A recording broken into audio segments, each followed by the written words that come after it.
copyrighted program created by Rio Grande. Alameda County Sheriff's Office calling all cars. Attention all sheriff's cars. Broadcast 207 regarding a murder at 795 Pinedale Court in Hayward. That's all. Rosenquist.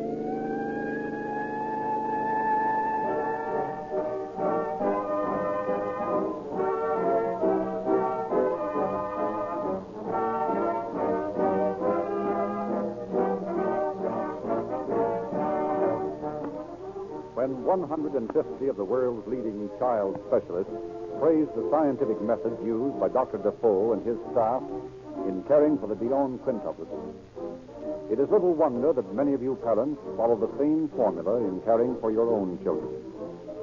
It is natural for us to profit by the experience of others when that experience is crowned with success. And so it is easy to understand why so many thousands of you motorists have followed the lead of the most noted gasoline specialists who recommend and use Rio Grande cracked gasoline.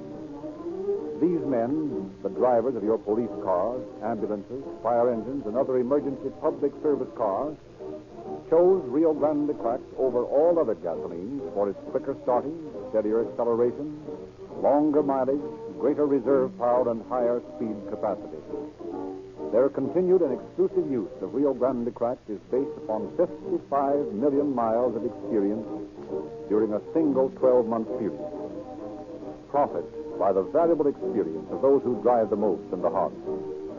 Wheel into your nearest Rio Grande station tomorrow morning and begin getting police car performance in your own car with Rio Grande cracked, the gasoline that is preferred by thinking motorists throughout the West.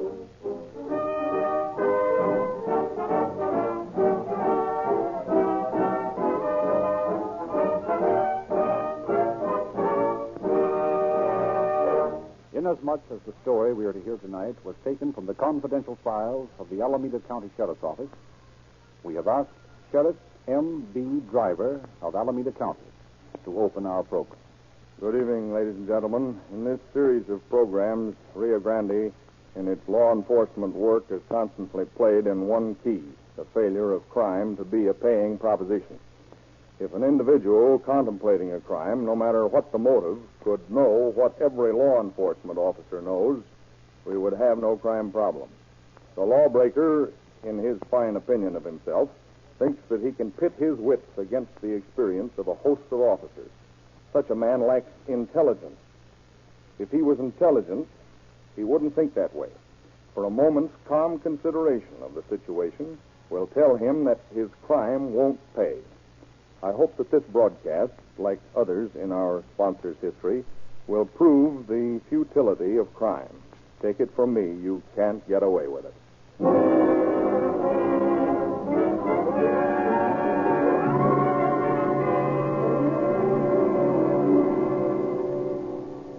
The scream of a siren knifed through the din of a driving rainstorm as Deputy Sheriff Douglas Webb and Grover Mull sped through the gathering night.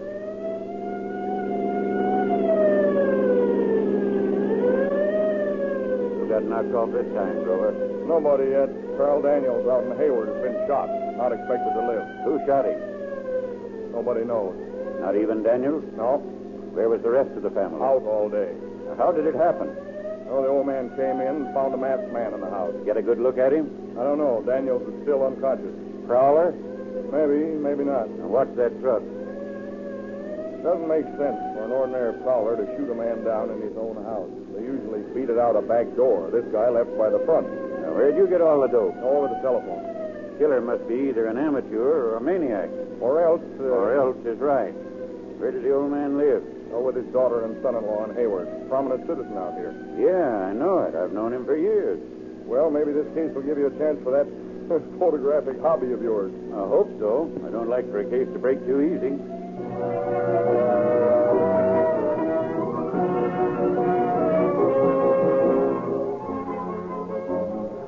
Past winking street lights, through the rain-drenched town, into the sparsely settled countryside, by lonely farmhouses flew the police car, siren blasting the storm-tortured night. All the fury of fast motion, the rain ripping at the windshield, throbbing motor, whining free. and screaming sirens blended into a fiendish symphony of trouble and impending terror.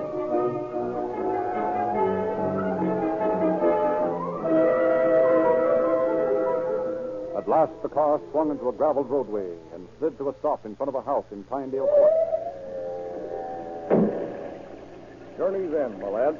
Huh. All the lights in the place on from the looks of it. Ominously quiet otherwise. Which marks you as deaf or unobservant. Hear that radio? That's odd, isn't it? Very. Let's go in. Are you in the habit of walking in blood? What? Take a look at the floor. Oh, something ought to be done about that. Thank God you've come.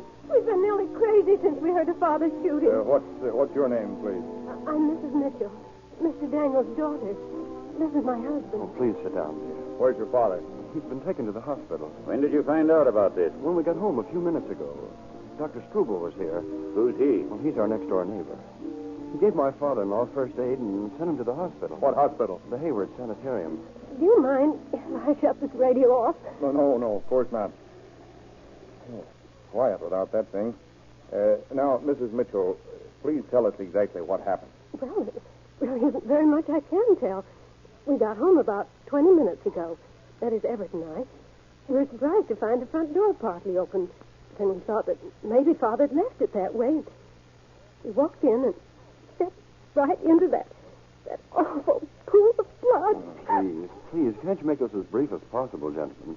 My wife's under an awful strain. Yes, we can see that. Well, she can't stand very much questioning. Yeah, that's plain. Neither one of us knows very much about this crime. Right after we got home, Dr. Struble came over and told us about it. How did this doctor find out about it? Well, he said Father staggered into his house. He'd been shot in the abdomen, but he managed to gasp out that he'd been shot by a masked man. Here, in the hallway? Yes. And then, evidently, the man had been waiting for him. Did your father-in-law have any enemies that you know of? None that I know anything about. Was your father-in-law out most of the day? Well, yes, he just returned. From what Dr. Struble told us, Father didn't know the man and couldn't give any reason for the attack. Have you been to the hospital yet? No. We would have gone right over there, but we knew you officers would be here in a little while, and, well, we wanted to be here when you came. And you don't know of any enemies he might have had? Well, no. Oh, he was the kindest and gentlest man I ever knew. Oh, there isn't a person living who would have hurt him. Yet somebody did. Have you looked to see if any valuables are missing? Well, no, we haven't. Well, my wife was too much upset. By the way, can I remove that blood? Oh, yes, surely. But don't disturb anything else. I'd like to clean that rug, too, if I may. Yes, go ahead. No. Better leave that. We'll be wanting to take that to headquarters. Well, keep these people busy while I look around outside. Okay.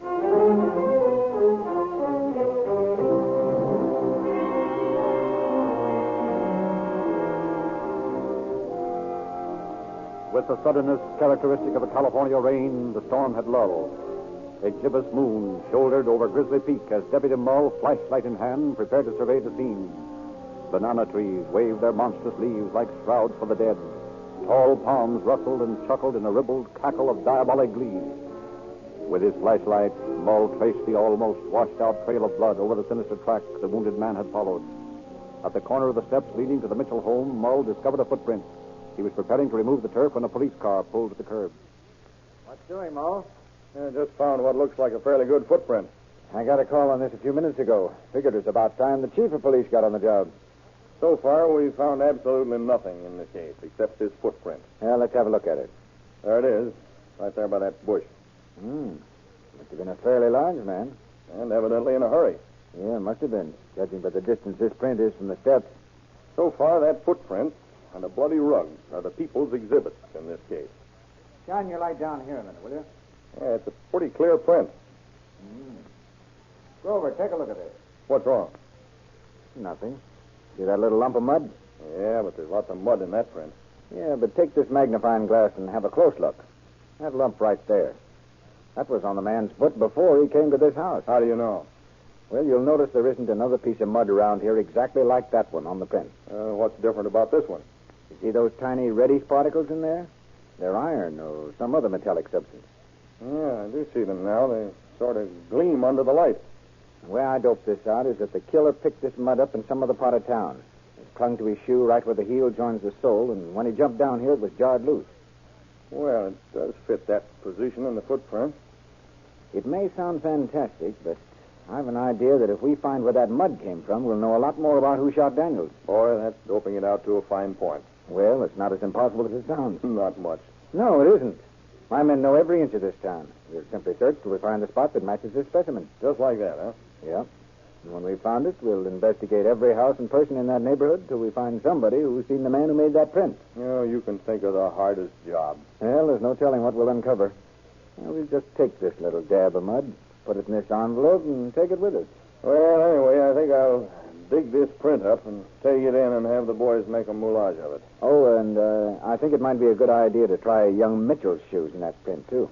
And Daniel's, for that matter. The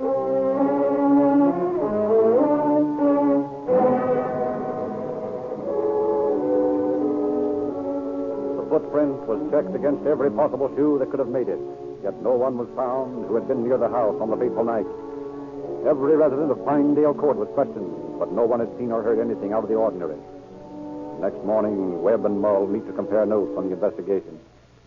Webb, I've thought about this case all night. I've got an uncanny feeling that we've overlooked a bet someplace. Not that I want to appear repetitious, but so have I. I refuse to believe in an absolutely clueless crime. What do you mean, clueless? Oh, there's a clue somewhere if we can only find it. How do you figure this one is clueless? There's the footprint and that speck of mud. Oh, I'm not forgetting that, but that footprint is good only as circumstantial evidence after we get our man. But how about that mud? Well, between you and me, Doug, it's 1,000 to 1 shot that Chief Silva or his men will never find the place it came from. No, I got a feeling we've overlooked something that's vital, yet it's so obvious that we haven't noticed it. Why don't we go out and check over the place again? Wait a minute. I got it. Got what? Remember that radio? What about it? Well, when we started talking to Mrs. Mitchell, she reached over and turned it off, remember? Now that you recall it, I do. Doesn't that strike you as a false note? How? Why should the radio have been playing at all? By George, you're right. Remember, they say they had just arrived. And when they came in, they found the place open and blood on the floor. Yeah, it's not very likely that under those circumstances they'd turn on the radio, is it? Not very. Of course, people do strange things under the stress of emotion, but I doubt very much whether they'd tune in a jazz program. Maybe Daniel... No, he couldn't have. According to the story he told Dr. Struble, he was shot immediately after stepping into the house. He wouldn't have stopped to turn on the radio after that. No, not very likely. His main idea was to get help. You're right. Now, let's shoot out there and look into this.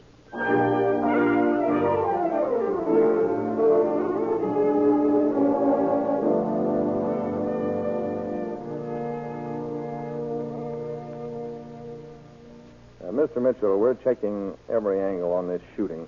It just occurred to us that there was something a little strange about that radio playing at your house last night. Radio? Hey, that's right.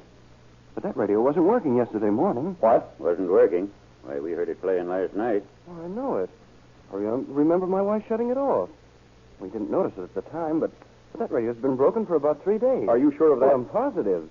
I remember wanting to hear a news broadcast yesterday morning, and my wife reminded me that I'd forgotten to call the repairman. We were going to send it to the shop today. Yet it was playing perfectly last night. You're sure your wife didn't have a man repair the radio? I'm very sure. As a matter of fact, we talked about it on the way home last night. Well, since you and your wife weren't home, it was obviously impossible for you to turn it on. It doesn't seem very likely that your father-in-law did. That leaves only the gunman. And that's fantastic. Oh, maybe, but it's the best theory we've got right now. By the way, Mr. Mitchell, did you find any articles missing from the house? Oh, yes. Several pieces of silver are gone, and some old jewelry we kept upstairs in Father's bedroom. I think we'd better take a look at that radio. Let's see if it works now. Working now, all right. Wait, we'll see. Takes a little time to heat up. You ought to have one like them in the movies.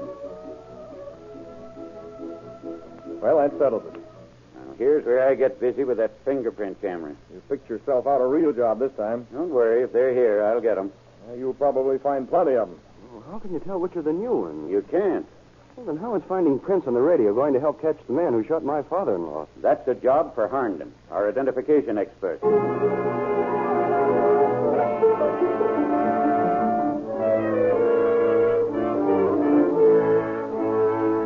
Under Harnden's direction, a check was made of every radio salesman and repairman who might have handled the interior parts of the radio. All of them were possible suspects, but one by one each was eliminated. Meanwhile, the work of Chief of Police Silva and his men was going on in another part of town. Then, on the 5th day after the shooting, Carl Daniels died. Slowly, remorselessly, the net of the law tightened around the slayer. Hello, Silva. I came over as soon as I got your call. What news? Well, Mo, I've got a description of your phantom gunman. What? That's right. Did you get it from that piece of mud? That's right, too. But how? Well, we went over this town practically inch by inch. Finally, we found the same kind of earth in a gully out on the edge of town. We went over every square inch of that gully. Good Lord, man, that's an awful amount of work. Oh, we don't worry about that when it's necessary to trap a killer. What else did you find? Well, at one point in the gully, we found what was left of a lunch. You know, eggshells, pieces of bread, and a water-soaked newspaper. Yeah, handout, huh? That's what we figure. Now, that lunch must have been put up by some housewife. There was a penciled notation of some sort on the margin of the newspaper. My men now checking every house in the neighborhood, trying to find the house where that lunch came from. Oh, but there are 5,600 homes in this town. Okay, we'll check them all. Till we find where that lunch and that newspaper came from. Chief Silver speaking. Yeah? All right, I'll be right out. That was Mac. He's found the woman who put up that lunch, and Mrs. Rowland. What a break. Wait a minute. Let's take a run down and see if Harnden's got anything definite on those prints. Maybe we can get something for this woman to identify.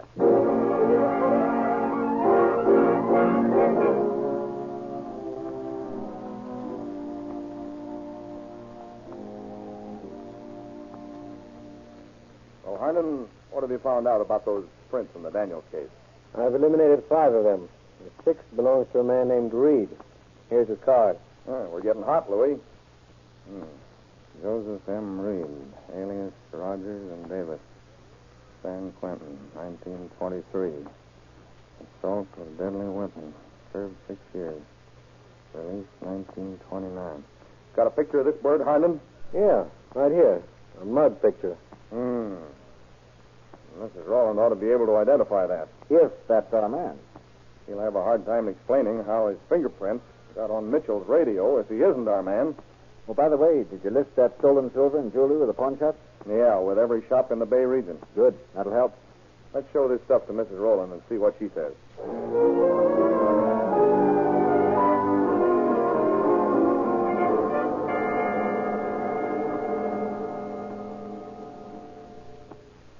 Mrs. Rowland, we're trying to get a line on the man who shot Carl Daniels. And one of my men reports that you've recognized this newspaper as one you wrapped a lunch in a few days ago. Yes, that's the paper, all right. I remember that man coming to the back door here, asking for something to eat. That was the day Mr. Daniels was shot. I remember the rain. It was raining at the time, as a matter of fact. Do you remember what the man looked like? Well, he wasn't a very big man. About your size, I think. He was rather dark. He had a little mustache. He was rather short. He had very deep lines at the corners of his mouth and between his eyes. Is this picture anything like the man? Why, it's the same man. Are you sure of that? Well, I'm positive. I'll never forget just how that man looked. His right ear stood out a little, just as it does right there in the picture. Mrs. Rowland, we want you to be certain about this. Oh, I'm very certain. That's a picture of the man I gave the lunch to, all right. You remember which way he went after you gave the lunch to him? Yes, he went down toward that little creek or that gully down there in the next block. Well, thank you, Mrs. Rowland. Oh, we may have to call you again if we get this man. We'll need a personal identification. Well, that's all right. I'll be glad to identify him any time I see him again.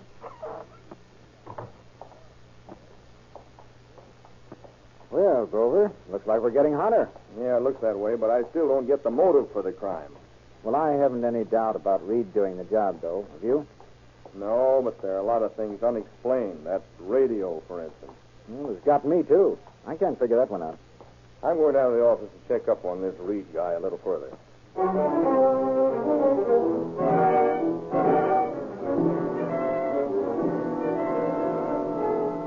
3 months go by. Officers continue to be on the lookout for the slayer of Carl Daniels. Then, one rainy afternoon, exactly 3 months to the day from the time of the murder, the telephone in the office of Deputy Moe shrieks a sinister alarm. Sheriff's office, Moe speaking. Solomon, I'm on A Street. There's a fellow down here trying to sell some of the things you described to me. Those things that were stolen from the Daniels place. Keep him there by some hook or crook. I'll be right down. Hurry, Sheriff.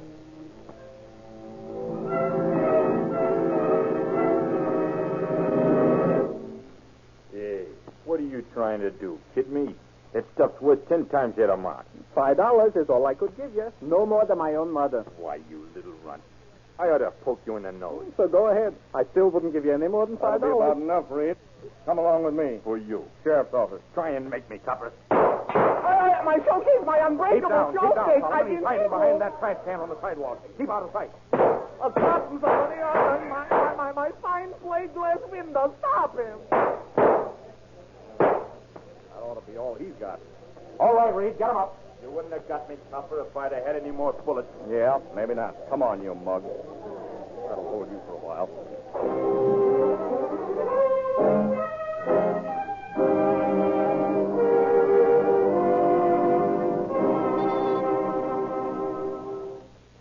Hello, Webb. Where were you during the excitement? Out on another call. Who's your friend? This is Joe Reed, the gentleman we strongly suspect of killing Carl Daniels. He also tried to put a few slugs into me. How about it, Reed? What's the use? Sure, I killed him. Why? I don't know. It seemed like a good idea at the time. Suppose you tell us about it. Of course, we're going to use anything you say against you. You know that. Yeah, sure. Are you the man Mrs. Rowland gave the handout to? Yeah. Yeah, I was broke. I went by her place. I was going to break in and see what I could find, but she was home. So I just asked her for a handout. What did you do then? I went down the gully, and that's what she gave me. What were you doing in Hayward in the first place? I always worked a little time. You can get into places easy, and with folks at home, you can usually get something to eat. How did you happen to get into the Mitchell place? It was just an accident. I didn't pick it for no special reason. Just started working at the counter. I was going to work my way along the block. How did you get in? I used a skeleton key on the side door. Did you turn on that radio? Sure. I always do that. It makes the neighbors think the folks is home. They don't suspect nothing. But the Mitchell radio was out of order. Sure. But I fixed it. I used to fix radios in Quentin. I learned it there. How come we didn't find any fingerprints except on the radio? I always wear gloves when I work. It keeps my hands clean. I had to take them off when I fixed the radio, though. That was a mistake. Yeah, I know that now. How did you happen to shoot Daniels? Well, I was upstairs going to the dresser drawers, and I looked out, and I see this fella coming up the walk. I run downstairs, and when he come in the front door, I let him have it. But why? I don't know. I guess I get excited too easy. What did you do after you got away? I went over to Frisco and got me a room. I gave the jewelry to my girlfriend, Conchita. But she tried to toot-on me, and I took it away from her. And tried to sell it to Sally, huh? Sure. I needed a dough. Where's this girlfriend now? She went down to Mexico City. Some bird stabbed her one night. Now listen to me, Conchita. I tell you many times, I will not stand for you being with Pablo. Who do you think you are to be telling me who I can go with and who I cannot? Just the same, I am telling you. And you are going to do as I say. Listen, I sent better men than you are to jail in this state. See, I know what you mean, I suppose. Like your boyfriend Reed, eh? Don't say anything about him. At least he was white. He's more than you are. Tu cochina desgraciada. Stop it. You're choking me. Isn't that too bad? What do you think I'm trying to do? Please, Pancho. Don't do that. All right. But remember, next time, I won't let you off so easy. I remember. Where is all that jewelry you said this Reed gave you? He took it away from me. Don't lie to me. I told you when you went to San Francisco not to come back without money. Or something I could get money with. I am not lying, Pancho. He did take this stuff away from me. That is why I come back. You came back. What good are you to me unless you bring me money? Is that all I mean to you, Pancho? Why not? What else? But I love you, Pancho. Love from you. Oh, but it is true, Panchito. I go anywhere with you. I do anything for you. Get away from me. Oh, you hit me for the last time, Pancho. Hey, put down a knife. Put it down. No. Put it down. No, I am going to kill you. I'm going to kill you, do you hear me? You try to kill Pancho, eh? You try to kill him, eh? You try to kill him, eh?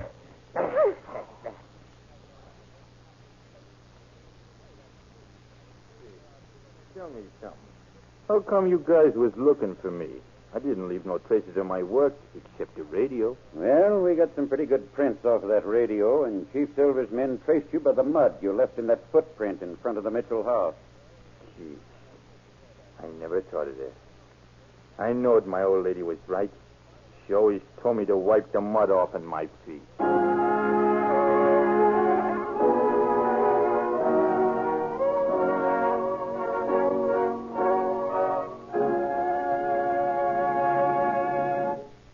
Speaking of crime, some motor fuels are guilty of treason on the highways, in that they contribute to the delinquency of your motor. That kind of crime does not pay either. This advertising world is filled with extravagant claims and glowing promises, but you can't fool all the people all the time. As a matter of fact, you can't fool the truly motor-wise any of the time. The officials of 30 leading cities and counties throughout California know what they are doing when, after putting all motor fuels through their paces, they issue orders that only Rio Grande cracked gasoline shall be used to power their emergency equipment. They were looking for a gasoline that would deliver maximum performance at a minimum expenditure of the taxpayers' money, and they found it in Rio Grande cracked. We do not ask that you take our word for it. We do believe that the experience of these officials is an eloquent, unsolicited, and unpaid-for testimonial that should convince every prudent motorist to find out for himself. Do this very thing tomorrow morning. Drop in at the nearest Rio Grande station. Fill up with Rio Grande cracked gasoline, and you will discover the meaning of real police car performance.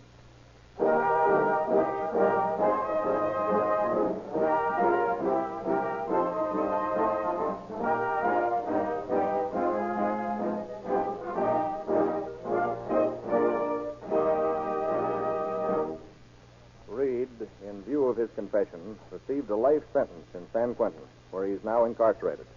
Thus ended a case that was a mixture of modern criminological science and old-time tried and true police methods.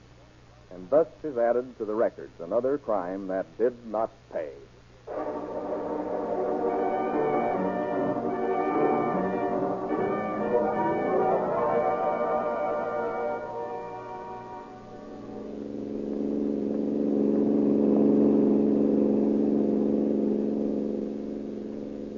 Alameda County Sheriff's Office calling all cars. Attention all sheriff's cars. A cancellation of broadcast 207 regarding a murder. Suspects in this case are now in custody. That's all. Roll request.